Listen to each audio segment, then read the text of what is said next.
दोस्तों नमस्कार, स्वागत है आप सभी का online India first YouTube channel पे। जैसा कि दोस्तों आप जानते हैं किसी भर्ती संबंधित कोई भी जानकारी होती है आप सभी को ऑनलाइन इंडिया फर्स्ट चैनल के माध्यम से दे दी जाती है। उसी क्रम में इस वीडियो में हम बात करेंगे एलटी गेट शिक्षक भर्ती को लेकर एक बड़ी जानकारी के बारे में। वीडियो को पूरा देखें जिससे कि जानकारी आप सभी को पूरी मिले, और चैनल को सब्सक्राइब करके बेल आइकन को दबा लें और वीडियो को लाइक कर दें, साथ ही शेयर कर दें जिससे कि और भी छात्रों तक जानकारी पहुंच सके। तो चलिए दोस्तों वीडियो शुरू करते हैं। ज़्यादा जानकारी के हमारे टेलीग्राम चैनल को ज्वाइन कर सकते हैं या फिर परीक्षा सिटी यूट्यूब चैनल को सब्सक्राइब, जिसका लिंक आपको वीडियो की डिस्क्रिप्शन में दिया गया है। आप में से बहुत सारे अभ्यर्थी सरकारी नौकरी की तैयारी कर रहे होंगे, खासकर शिक्षक भर्ती की, कोई प्राथमिक की, कोई टीजीटी की, कोई एलटी गेट की या फिर अलग अलग भर्तियों की। बहुत सारे अभ्यर्थी परीक्षाओं के अंदर बैठ चुके होंगे, लेकिन किसी न किसी कारणवश उनका सिलेक्शन नहीं हुआ होगा। चाहे पुरानी टीजीटी भर्ती रही हो या फिर पुरानी एलटी गेट की भर्ती हो या फिर पुरानी प्राथमिक भर्ती, इनके अंदर पदों की संख्या कम देखने के लिए मिली, लेकिन सिलेक्शन होने वाले छात्रों की संख्या की बात की जाए वो उससे भी कम रही, खासकर पुरानी एलटी गेट के अंदर। पुरानी एलटी गेट शिक्षक भर्ती का विज्ञापन 10,768 पदों पर जारी हुआ था। कहते हुए बहुत दुखद होता है कि यहाँ पे 5,000 से ज़्यादा सीटें खाली चली गई थी। तो इसका मतलब ये नहीं था कि सीटों की संख्या कम थी, मतलब ये था कि यहाँ पे अभ्यर्थियों की संख्या भी 4 लाख से ज़्यादा थी, और बावजूद इसके यहाँ पे अभ्यर्थी फेल हुए। उसकी वजह आप जानते हैं, एलटी गेट शिक्षक भर्ती का पैटर्न, और ये काफ़ी ज़्यादा महत्वपूर्ण होता है। खासकर ऐसे अभ्यर्थी आज की तारीख में जल्दी सफल हो जाते हैं जो भर्तियों को आने से पहले अपनी प्रिपरेशन को शुरू कर देते हैं। और इस चैनल के माध्यम से लगातार आप सभी को इसके बारे में जानकारी भी दी गई है कि अगर आप किसी भर्ती के लिए टारगेट कर रहे हैं तो आपका जो फोकस होना चाहिए उस परीक्षा के ऊपर। परीक्षा का नोटिफिकेशन जारी होने से 3 महीने पहले से होगा, तो आपकी जो प्रिपरेशन होगी वो आम अभ्यर्थी से 10 गुना बेहतर देखने के लिए मिलेगी, और आपको जल्दी सरकारी नौकरी मिलने की संभावना भी बनेगी। तो ये तो बात हो गई कि किस प्रकार आपको सरकारी नौकरी के लिए प्रिपरेशन करनी चाहिए, खासकर ऐसी भर्तियों के लिए जहाँ पे पदों की संख्या कम रहती है। लेकिन अगर बात की जाए नई एलटी गेट शिक्षक भर्ती के बारे में, तो इसके अंदर भी पदों की संख्या पिछली बार की भर्ती के मुकाबले कम देखने के लिए मिलेगी। और इसका मतलब ये नहीं कि आप इसमें एक सीट नहीं ले सकते हैं, क्योंकि पिछली भर्ती के अंदर 5,000 से ज़्यादा सीटें खाली चली गई थी, बताने की आवश्यकता नहीं है। अब अगर बात की जाए नई एलटी गेट शिक्षक भर्ती के बारे में, तो इसके विज्ञापन के लिए बीएड छात्रों के लिए बड़ी अच्छी खुशखबरी निकल कर आ रही है। नई एलटी गेट भर्ती के लिए जहां पर यूपीपीएससी के माध्यम से जानकारी देखने के लिए मिली है कि इस भर्ती का जो विज्ञापन है वो कब तक जारी कर दिया जाएगा और आगे की क्या क्या प्रक्रिया देखने के लिए मिलेगी। तो वीडियो को लाइक और शेयर तो अवश्य कर देना।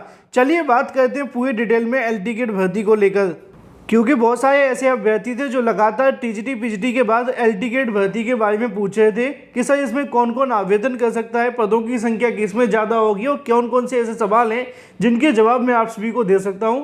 आप लोग देखिए और कमेंट करके बताइए कि आपके मन में अभी भी कोई सवाल है या नहीं। अगर बात की जाए नोटिफिकेशन के बारे में आगे बताते हैं, ऑनलाइन आवेदन कब से होंगे इसके बारे में आगे बताते हैं। अगर बात कर ली जाए पदों की संख्या के बारे में, तो यहाँ पे आप सभी के सामने पोस्ट देखने के लिए मिल जाती हैं। 6,000 से लेकर 9,000 के बीच में आपकी जो वैकेंसी वो देखने के लिए मिलेगी। वर्तमान में उत्तर प्रदेश लोक सेवा आयोग के पास में 3,000 से ज़्यादा पदों का अधियाचन आ चुका है।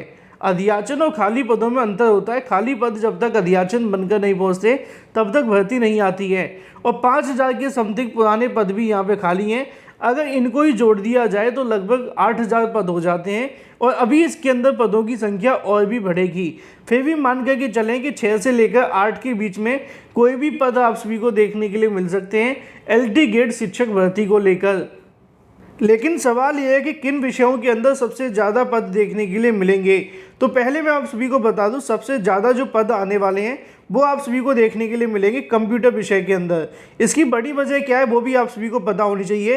कंप्यूटर विषय को लेकर पिछली बार जब ये नोटिफिकेशन जारी किया गया था उस समय पे इनके जो पद है वो सबसे ज़्यादा खाली चले गए थे। 30-35 अभ्यर्थी योग्य मिले थे, और लगभग यहाँ से जो हज़ारों की संख्या में पद थे वो खाली चले गए थे कंप्यूटर को लेकर। तो ऐसे अभ्यर्थी जो कंप्यूटर की तैयारी करते हैं उनके लिए तो बहुत अच्छी बात है कि पदों की संख्या बहुत ज़्यादा आएगी और पेपर का पैटर्न भी टफ होगा। यहाँ पे अगर बात कर ली जाए बायोलॉजी के बारे में, तो दूसरे नंबर पे आपको बायोलॉजी देखने के लिए मिलेगा, जिसमें आप सभी के जो पदों की संख्या वो काफ़ी ज़्यादा रहने वाली है। इसके अलावा अगर बात की है साइंस को लेकर, तो उसमें भी आपको कुछ ऐसा ही देखने के लिए मिलेगा।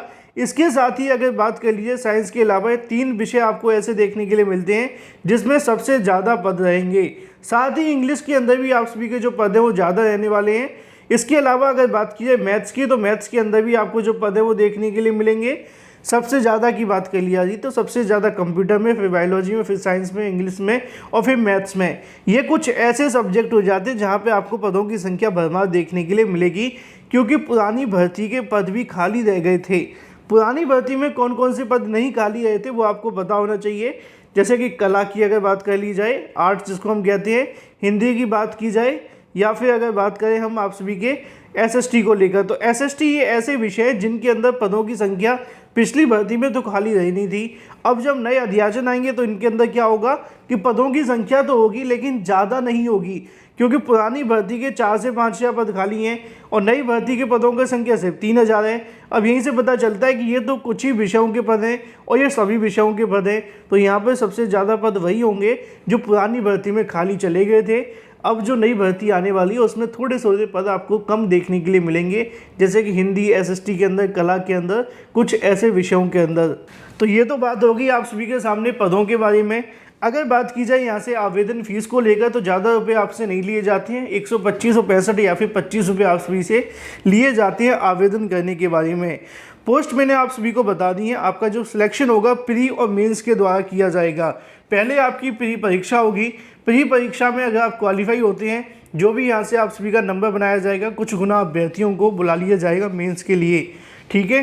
तो प्री और मेंस के आधार पर आपकी जो परीक्षा है वो देखने के लिए मिलेगी।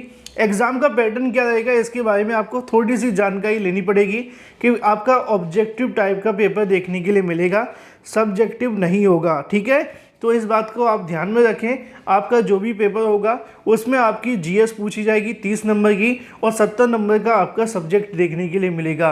मेंस के बारे में मैं आप सभी को बता दूंगा जैसी चेयरमैन के माध्यम से जानकारी मिलती है। बात कर ली जाए एग्ज़ाम डेट के बारे में, तो नोटिफिकेशन जारी होने से लगभग अगर बात की है तो 90 दिनों के भीतर आप सभी की जो परीक्षा है वो यूपीपीएससी करवा लेगा और ज़्यादा समय यूपीपीएससी नहीं देता है। तो मान के चलें कि आपका नोटिफिकेशन जिस तारीख को जारी होता है उसके 90 दिनों के भीतर आपकी जो परीक्षा है वो करा ली जाएगी। ये बात हो जाती है नोटिफिकेशन के बारे में। वेतनमान की अगर बात की है तो वो आप सभी को ये देखने के लिए मिलेगा जो कि पिछली बार का है। इस बार आप सभी का कुछ बदलाव भी देखने के लिए मिलेंगे। बात कर ली जाए टेट सीटेट के बारे में, तो आपसे ना टेट मांगा जाएगा ना सीटेट मांगा जाएगा, तो इस बात का भी आप विशेष ध्यान रखें। साथ ही अगर बात की जाए एलिजिबिलिटी के बारे में, तो आप जानते हैं कि आपकी ग्रेजुएशन होनी चाहिए और साथ में आपके पास बीएड की डिग्री होनी चाहिए, बस तभी आप इसके लिए आवेदन कर सकते हैं। अब अगर बात कर ली जाए आप सभी के सामने भारत में किसी मान्यता प्राप्त विश्वविद्यालय से एक विषय के रूप में संबंधित विषय के साथ में स्नातक की डिग्री या फिर विश्वविद्यालय द्वारा मान्यता प्राप्त कोई समकक्ष डिग्री, ये जो समकक्ष लिखा हुआ है ना, इसी की वजह से विज्ञापन नहीं आया, नहीं कब का विज्ञापन आ गया होता। इस बार आप सभी का समकक्ष लिख करके नहीं आएगा। इस बार जो आपका विज्ञापन जारी होगा उसमें पूरे तरीके से क्लियर होगा कि भाई बीएड के अलावा ये दूसरी डिग्री अगर है तो ठीक है, नहीं है तो कोई बात नहीं। ये बात है समकक्ष को लेकर, ठीक है। इसके अलावा भारत के किसी मान्यता प्राप्त विश्वविद्यालय से बीएड या फिर समकक्ष डिग्री, तो ये भी आप सभी को पता है। ये बातें इस बार पूरे तरीके से क्लियर हो जाएंगी। सिलेबस की बात की जाए तो अगर आप चाहें तो onlineaddaforhistory.com गूगल में सर्च करें, वेबसाइट आपको मिलेगी। वहाँ पे आपको एलटी ग्रेड का पूरा सिलेबस मिल जाएगा। अगर आप कहेंगे तो इसको लेकर डिटेल वीडियो बना दिया जाएगा। नेगेटिव मार्किंग बिल्कुल होती है, इस बात का आप विशेष ध्यान रखें। नेगेटिव मार्किंग तो 100% होगी क्योंकि यूपीपीएससी की परीक्षा है। मिनिमम कट ऑफ की बात की जाए तो 35, 40 और 45 आपको कट ऑफ देखने के लिए मिलेगी, जो कि अलग अलग कैटेगरी की होगी। अगर बात की जाए एज के बारे में तो 21 से लेकर 40 वर्ष के अभ्यर्थी इसके लिए आवेदन कर सकेंगे और जो ओबीसी एससी वाले अभ्यर्थी होंगे उनको यहाँ से रिजर्वेशन भी मिल जाएगा। लगभग सभी सवालों के जवाब मैंने आपको दे दिए हैं। अब सबसे बड़ा सवाल कि नोटिफिकेशन कब आने वाला है। इसका जो नोटिफिकेशन आपको देखने के लिए मिलेगा अगस्त महीने के अंदर कभी भी इसका जो नोटिफिकेशन है वो जारी कर दिया जाएगा। यूपीपीएससी के अधिकारियों की माने तो एलटी ग्रेड शिक्षक भर्ती को लेकर अगस्त के अंदर नोटिफिकेशन जारी करने की तैयारियां हैं। उनका मानना है कि यहाँ से अगस्त तक पूरे तरीके से समकक्ष योग्यता का विवाद खत्म हो जाएगा।